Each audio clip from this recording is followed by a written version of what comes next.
Assalamualaikum, halo Tribuners, apa kabar semuanya? Balik lagi nih dalam program Sehat Itu Indah. Nah, Tribuners, tema obrolan kita kali ini lagi-lagi soal mata, yaitu ada satu kasus mata ya yang menurut saya cukup menyeramkan, yakni retina mata lepas. Nah, retina mata lepas ini menurut dokter itu banyak dialami oleh anak-anak muda. Dan retina mata lepas ini informasinya beresiko menimbulkan kebutaan. Nah, untuk membahas mengenai si retina mata lepas ini atau dalam dunia bahasa kedokterannya itu disebut sebagai ablasi retina, kita sudah terhubung dengan Dr. Rani Himayani. Halo, Dok. Halo Mbak. Halo, Dokter. Oke, Apa kabar, Dok? Alhamdulillah sehat. Gimana Mbak Dini juga? Alhamdulillah sehat. Makasih loh, Oke. Dok, ya mau jadi narsum terus, Dok. Padahal kita belum pernah ketemu langsung ya, Dok, ya. Kita belum pernah deh kalau nggak salah lewat telepon terus sama kayak Mm-mm. gini webinar langsung gitu. Iya. Tatap Oh iya. muka. Wajar sih Mbak, kan lagi Pandemi sistem ya. pandemi WFH ya kita ya. Work from Iya. home ya. Iya. Nah, Dok, sebelum kita bahas soal tema ya, Dok, ya, mungkin belum ada Tribuners ini yang belum kenal dengan dokter. Kenalin dong, Dok, dokter ini biasa prakteknya di mana sih, Dok? Oke, ya terima kasih ya Mbak ya. Mm-mm. Oke, saya sudah diundang jadi narasumber yang kalau webinar kedua kali ya ini ya, Dok. dua kali gitu ya. Oke, kebetulan kalau pekerjaan saya sih pekerjaan tetapnya dosen Fakultas Kedokteran Universitas Lampung, Mbak. Oke.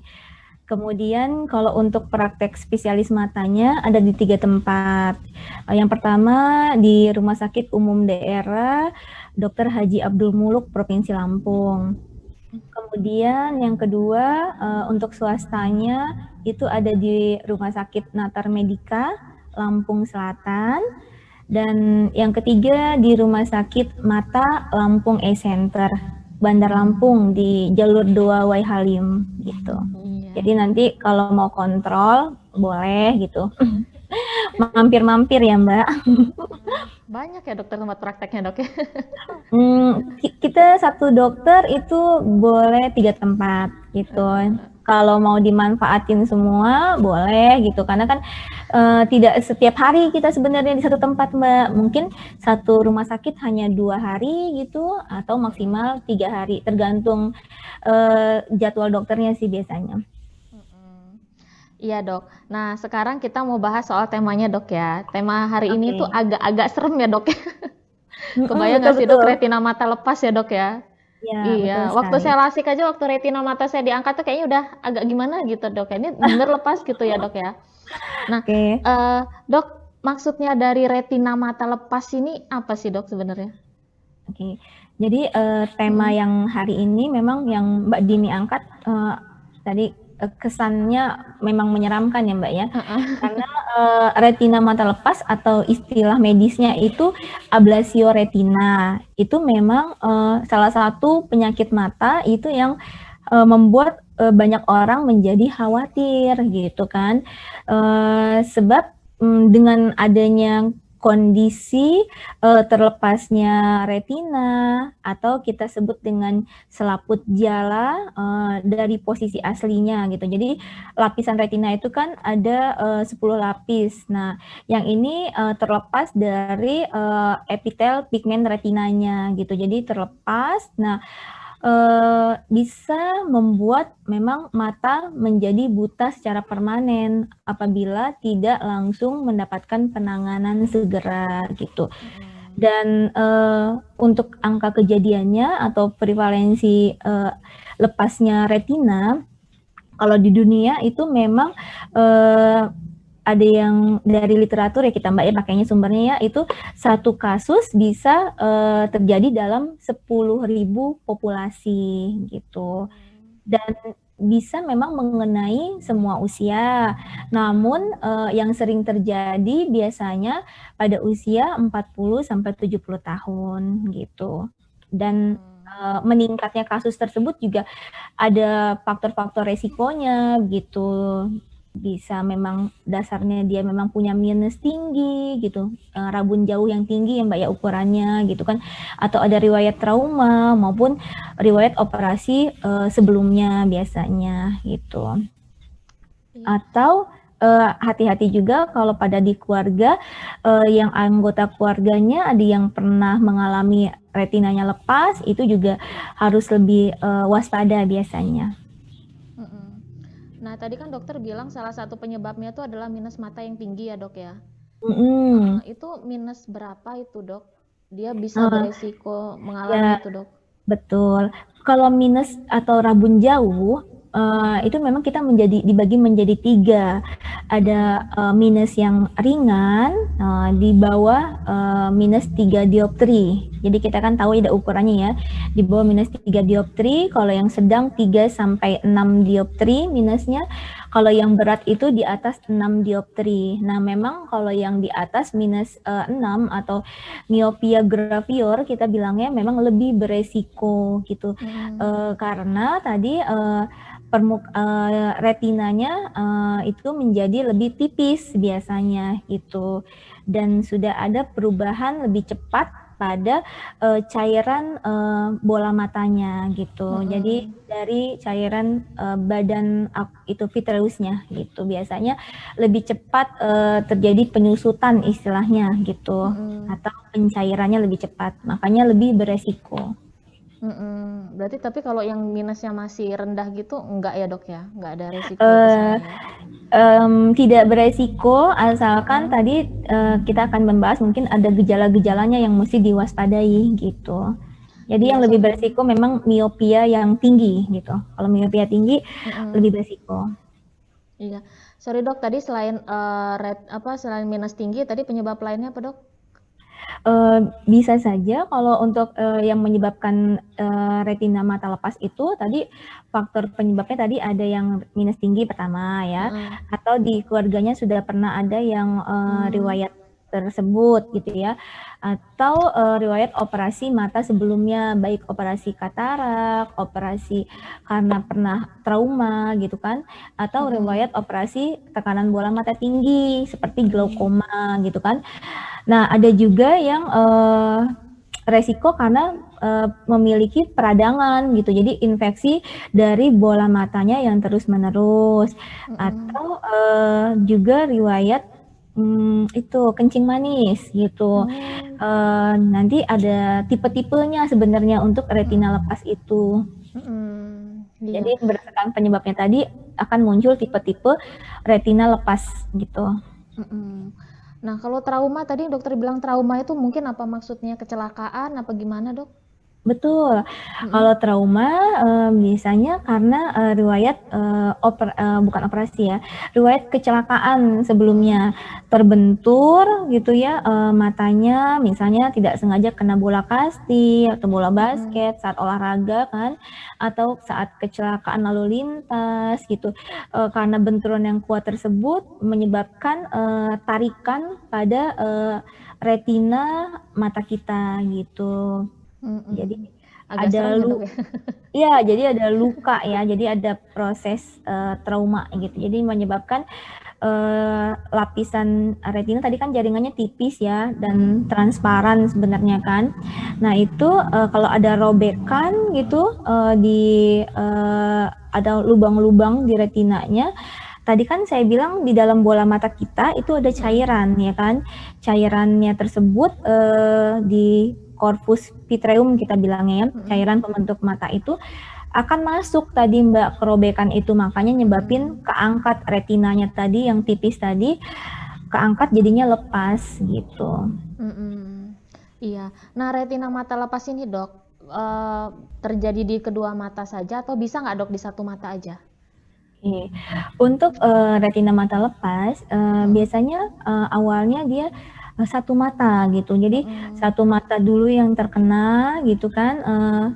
Nah, kalau misalnya mata yang satu sudah pernah riwayat retinanya lepas, mata yang sebelahnya akan memiliki resiko yang lebih besar lepas juga gitu. Makanya kalau misalnya sudah ada yang lepas mata yang sebelahnya, yang sehat itu harus dilakukan preventif. Jadi kadang kami melihat dengan alat ya, bagaimana permukaan retinanya, apakah ada yang tipis gitu kan. Nah, jadi degenerasi istilahnya. Jadi ada penipisan. Kalau memang iya harus dilakukan baras laser. Biasanya dilakukan pencegahan dengan di laser dulu di daerah yang tipis tersebut biar tidak lepas gitu. Iya. Nah, tanda-tanda dok, ini kan kalau retina lepas ini kan nggak mungkin terjadi begitu saja dok ya. Kayak glaukoma itu kan ada step-stepnya. Nah, kalau si retina mata lepas ini ada nggak sih dok tanda-tanda yang kita rasain ini kalau retina mata kita ini mau lepas gitu dok? Tanda-tanda retina mata yang mau lepas ya. Mungkin Oke, penglihatannya buram apa gimana gitu dok? gejalanya gitu ya Mbak ya. Gejalanya. Oke, jadi kan kalau misalnya glaukoma kan orang akan merasakan sakit ya, nyeri gitu kan. Jadinya nggak kebayang sakit banget biasanya kan. Kalau glaukoma kan tekanan bola matanya tinggi gitu kan. Nah, kalau retina mata lepas ini kadang orang tidak ada rasa nyeri Mbak gitu kan. Jadi tidak ada rasa sakit yang ekstrim, justru dia datang dengan matanya itu tidak merah, matanya tenang ya kan, tetapi terus nggak ada sakit juga matanya. Nah, biasanya yang dikeluhkan adalah timbul floaters atau kayak ada benda hitam melayang gitu. Jadi kayak ada garis-garis gitu, bayangan hitam atau bintik-bintik hitam itu dia melayang-melayang gitu biasanya gitu. Nah, kita harus waspada, berarti di cairan bola mata tadi, di cairan vitreusnya itu bisa aja ada darah atau tadi pigmen retinanya yang lepas gitu kan, atau adanya tadi pencairan atau degenerasi dari cairan bola mata itu sendiri atau vitreus itu sendiri. Itu satu yang pertama, ada floaters atau benda-benda hitam melayang ya. Nah, kemudian yang kedua ada fotopsia, yaitu kayak kilatan cahaya. Itu fotopsia itu kilatan cahaya. Nah, kayak blitz gitu loh Mbak, kayak lampu blitz tek-tek gitu kan. Nah, biasanya dia akan lebih kelihatan kalau di tempat yang gelap atau remang. Kok lebih sering gitu timbul kayak kilatan cahaya lampu blitz-blitznya gitu. Nah itu terus kalau dia melirik ke arah tertentu kok lebih sering gitu muncul. Nah, itu harus lebih waspada ya. Kemudian datang juga dengan adanya penurunan tajam penglihatan tadi yang katanya Mbak Dini gitu. Jadi pasiennya akan bilang, kok penglihatan saya jadi buram dan kayak ada tertutup tirai gitu. Nanti lama-lama kecil gitu kayak tirainya, tapi kok lama-lama hampir menutupi seluruh pandangan gitu. Jadi pandangannya itu kayak ketutupan semua gitu, kayak ada tirai loh Mbak gitu, kayak pengen digeser-geser gitu. Tapi kok iya pengen dihilang-hilangin kok nggak hilang-hilang, jadi kayak tirai gitu kan. Nah, yang tadi tirainya awalnya kayak tipis gitu, kayak bentuk parabola aja gitu, kok lama-lama kayak makin keangkat gitu, jadi makin luas gitu maksudnya. Jadi kayak awalnya cuman kayak bentuk parabola lah gitu ya, tapi nanti kalau lama-lama makin menutupi seluruh pandangan. Nah, itu yang yang harus kita waspadai biasanya gitu. Jadi katanya awalnya kabur, lama-lama makin ketutupan gitu. Terus nanti tahu-tahu hilang aja gitu dok ya penglihatannya dok ya. Betul. Jadi nanti lama-lama jadi hilang total gitu biasanya. Kalau udah hilang kayak gitu udah nggak bisa diselamatkan lagi dok ya.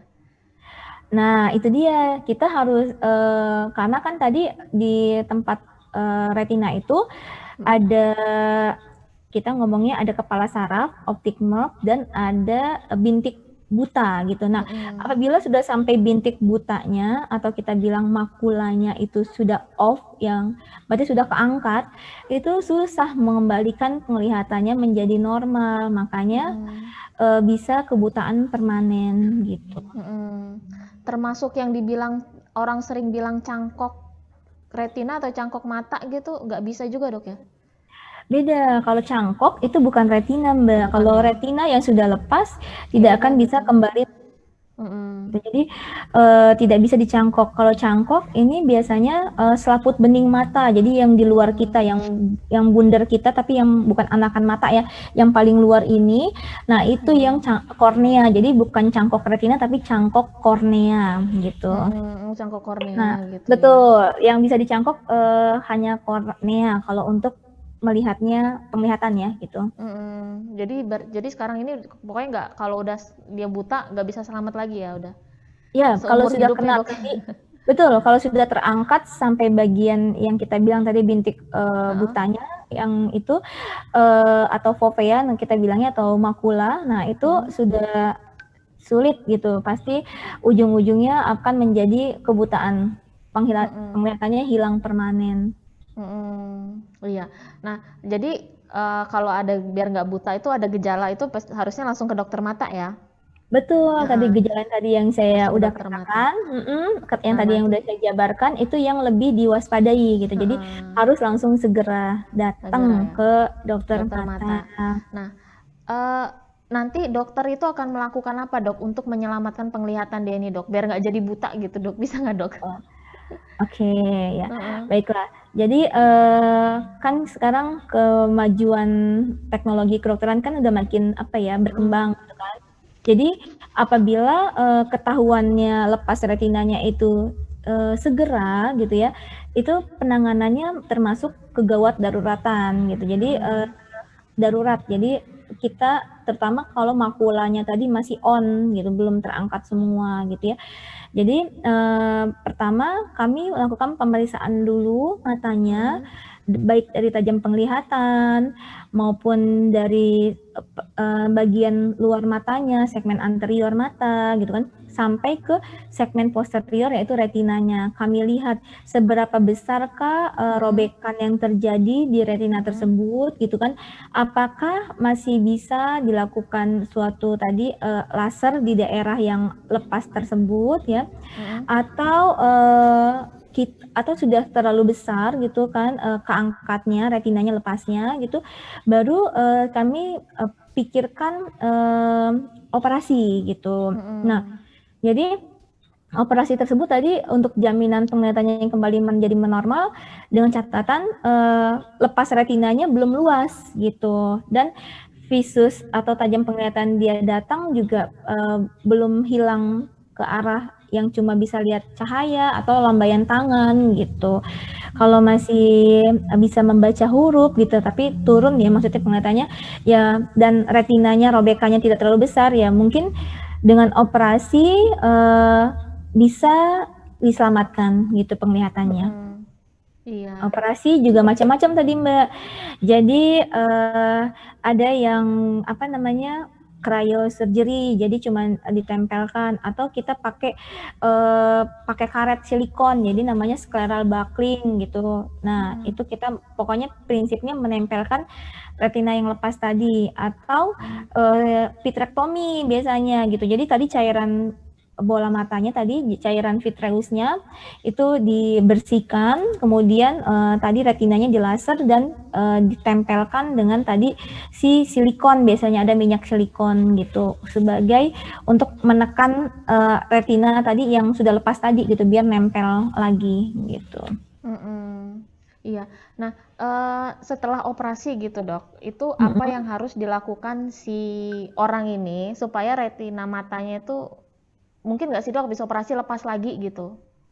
Ya, kalau untuk setelah operasi lepas lagi itu mungkin saja terjadi, terutama pada kasus-kasus yang sudah terlalu lama. Jadi kan retina itu bisa kaku gitu. Jadi kalau dia lepas yang udah terlalu lama, kita kan menempelkan lapisan retina yang tipis tadi menggunakan cairan pengganti tadi ya, minyak silikon ataupun gas yang berat gitu kan, untuk menekan si retina yang lepas tadi.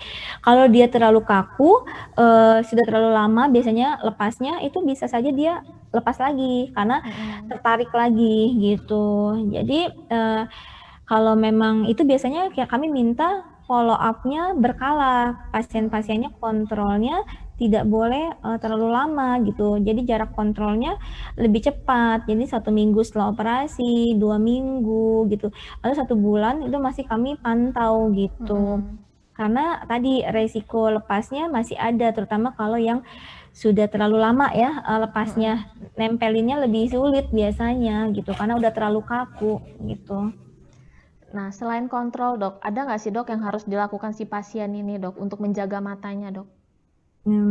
Biasanya hati-hati jangan sampai terbentur gitu ya. Jadi biasanya pakai kacamata pelindung gitu. Kemudian dia lebih memantau tadi apakah kalau misalnya penglihatannya sudah lebih baik gitu atau muncul lagi keluhan yang tadi saya jabarkan gitu. Khawatirnya ya lepas lagi atau lepas di tempat yang lain gitu lokasinya, robekannya.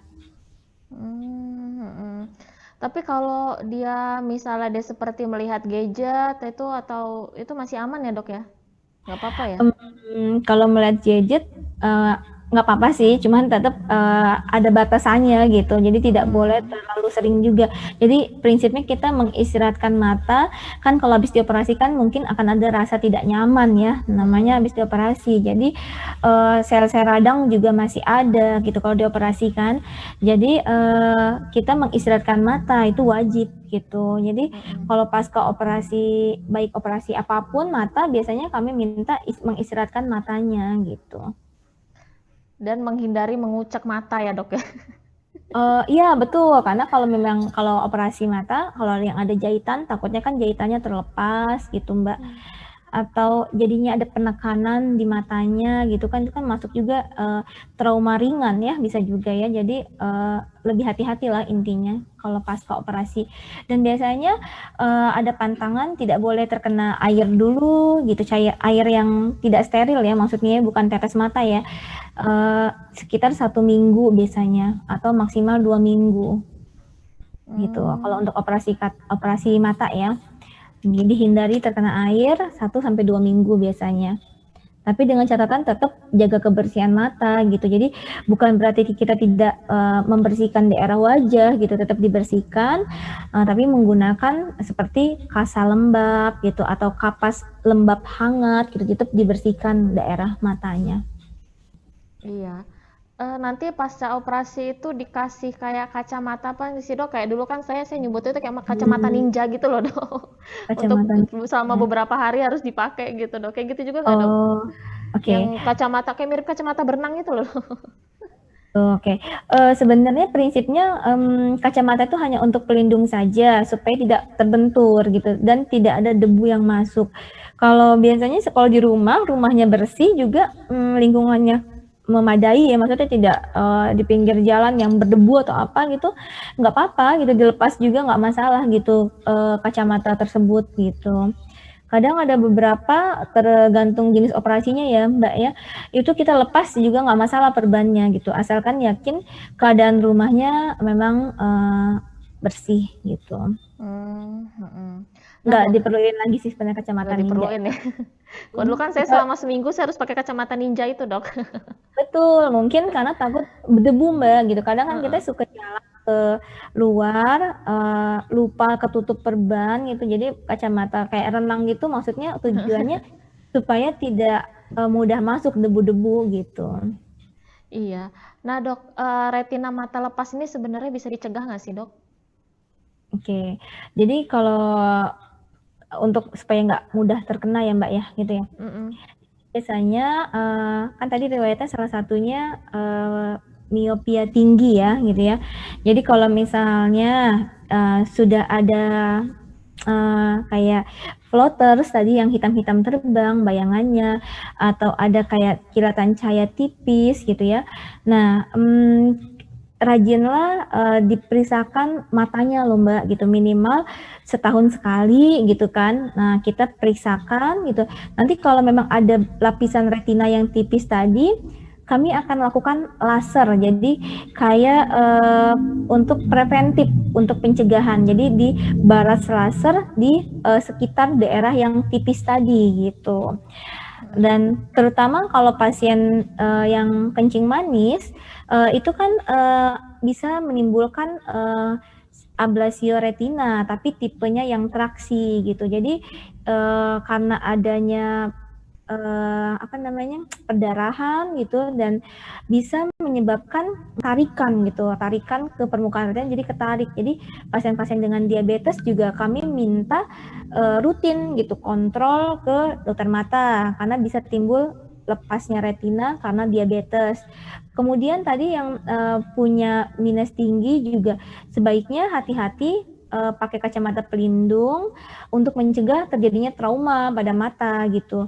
Atau para pekerja yang bekerjanya memang butuh di tempat yang beresiko, ya kami minta pakai kacamata pelindung gitu untuk mencegah terjadinya trauma pada mata, jadi nyebabin lepasnya retina pada mata gitu. Iya. Terus tadi pasien kencing manis kan tadi ada resiko lepas tuh retinanya Mbak. Kita minta kontrol juga kadar gula darahnya secara rutin gitu. Iya. Nah, kacamata pelindung itu yang dokter maksud itu kacamata seperti apa sih dok? Apa anti radiasi atau gimana? Kacamata pelindung itu biasanya kacamata yang untuk para pekerja ya, itu sudah ada standarnya sebenarnya gitu. Jadi standar untuk melindungi area mata gitu. Kalau untuk yang para pekerja gitu. Kalau kan ada Google-nya ya khusus mereka ya gitu ya, itu sebenarnya ada aturannya gitu. Nah itu yang kita minta dipakai gitu. Jadi jangan tidak memakai kacamata tersebut gitu, pelindung. Jadi bukan anti radiasi sih Mbak gitu. Jadi lebih ke pelindung supaya kalau ada benturan, ada benda besi atau apa yang mental gitu ya, itu nggak langsung ke mata gitu. Nah ya dok, balik lagi tadi ke minus tinggi ya dok ya. Nah kan ada yang bilang itu kalau udah sekali minus itu kan bisa nambahnya itu cepat meskipun udah pakai kacamata. Nah itu gimana sih dok caranya itu kita mencegah biar minus kita itu tuh nggak nambah tinggi cepat gitu loh dok? Apa harus mengurangi melihat gadget atau atau harus apa gitu loh dok? Oke, tadi miopia ya, jadi rabun jauh ya. Rabun jauh itu pada dasarnya terjadinya karena memang panjang bola mata yang terlalu panjang gitu ya. Jadi memang sudah bentuk bola matanya atau kelengkungan dari lensa ataupun korneanya gitu ya, atau tadi indeks bias dari atau cairan bola matanya tadi loh Mbak. Ketika sudah terjadi miopia untuk rabun jauh itu kalau sudah terkena minus gitu sarannya kacamata dipakai rutin gitu ya supaya mata kita tuh tidak mudah lelah. Nah, kalau masa pertumbuhan, misalnya usia 6 sampai kalau wanita 14 tahun, kalau laki-laki biasanya sampai 18 tahun, panjang bola matanya baru stop, berhenti gitu kan. Nah, ketika dia menggunakan aktivitas dekatnya terlalu sering, yaitu membaca buku yang jaraknya enggak 30 atau 40 cm, atau penggunaan tadi gadget yang Mbak bilang, atau laptop yang terlalu dekat gitu kan. Nah itu bisa merangsang hormon pertumbuhan gitu. Jadi hormon pertumbuhannya itu terus keluar gitu karena tadi near activity atau aktivitas dekatnya terlalu berlebihan gitu. Biasanya kami minta agak dikurangin gitu pemakaian atau aktivitas dekatnya gitu. Jadi jangan terlalu lama di depan komputer gitu. Atau sekarang sudah ada rule-nya, sudah ada aturannya gitu. Yang kita bisa menggunakan mungkin waktu itu sama Mbak Dini bukannya yang saya bilang kita 20 detik 20 menit saya dok. Itu Mbak ingat kan 20 menit kita menggunakan gadget atau laptop terus 20 detik istirahat dan 20 kaki ngelihat jauh ke depan gitu. Nah itu dikurangin aktivitasnya. Memang kalau untuk dia mitos yang bilang dipakai terus kacamatanya kok makin nambah ya dok ya, dia berarti penggunaan kacamatanya tidak teratur, dibuka lepas yang pertama dipakai terus lepas buka lepas gitu kan, atau tadi lingkungan yang mempercepat karena tadi nggak ngikutin aturan gitu, terlalu lelah matanya.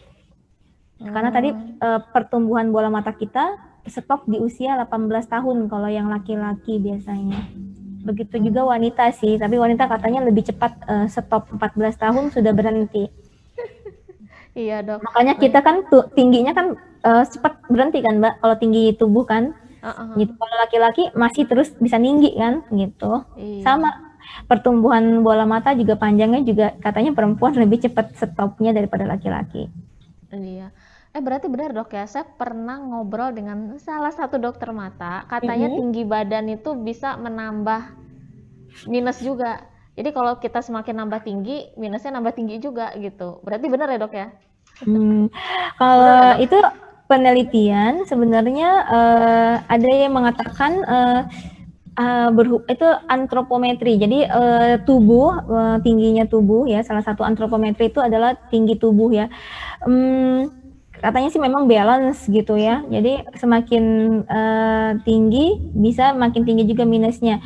Tapi tidak selalu gitu. Jadi maksudnya gini, tadi kan kita kan berkembang gitu kan, berkembang, dan kalau misalnya tinggi badannya bertambah, tidak selalu dia akan muncul minus Mbak. Jadi tadi tergantung dari penggunaan aktivitas mata kita, aktivitas jarak dekatnya. Kalau misalnya aktivitas jarak dekatnya itu dipakai sering terus menerus gitu, ya tadi hormon pertumbuhan yang ada di mata kita itu makin cepat menyebabkan panjang bola matanya, aksial bola matanya menjadi lebih panjang gitu. Jadi tidak selalu balance. Kalau orang tinggi maka akan minusnya tinggi juga, enggak gitu. Enggak ya dok ya.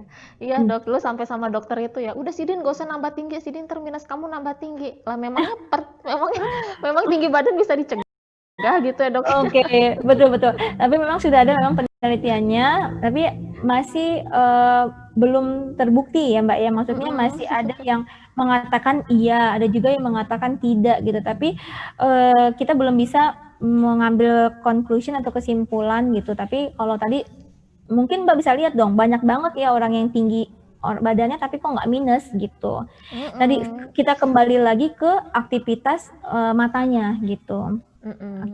Iya dok, ini sebelum saya tutup nih dok, ada nggak sih dok pesan-pesan dokter ini supaya kan kalau saya dengar, ini kalau saya nggak salah baca ya, retina lepas itu adalah penyumbang kebutaan tertinggi di Indonesia dok ya?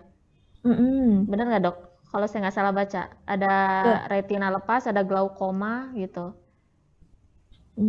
Yang paling tinggi kebutaan itu gangguan kebutaan itu katarak, kemudian glaukoma, ya retina salah satunya gitu, tapi tidak paling tinggi ya gitu ya. Tinggi ya. Nah, iya dok, ada nggak sih dok pesan-pesan dokter nih ya sebelum saya tutup ya dengan orang-orang ini supaya tidak mengalami retina mata lepas? Agak serem deh saya dengar soalnya dok ya. Oke. Jadi apa ya, take home message-nya ya maksudnya Mbak ya. Gimana caranya supaya kita tidak mengalami retina mata lepas gitu dok? Pesan-pesan dokternya gitu. Jadi gini, sebenarnya kita itu kalau misalnya lebih sadar sih Mbak, maksudnya lebih aware gitu ya. Tadi kan udah kita jabarkan ya panjang lebar faktor resikonya apa saja tadi yang bisa menimbulkan lepasnya retina.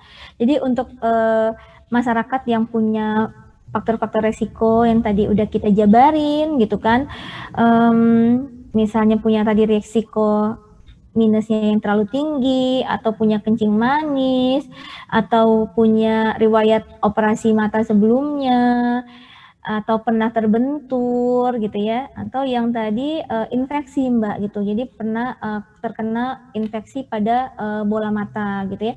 Nah itu yang lebih aware. Jadi kalau bisa kontrolnya 1 tahun atau maksimal 2 tahun sekali gitu. Jadi jangan abai gitu sama mata, karena kan seperti kita tahu memang mata itu organnya kecil tapi sangat berperan penting gitu, karena kan ada yang mengatakan jendela dunia gitu ya Mbak ya.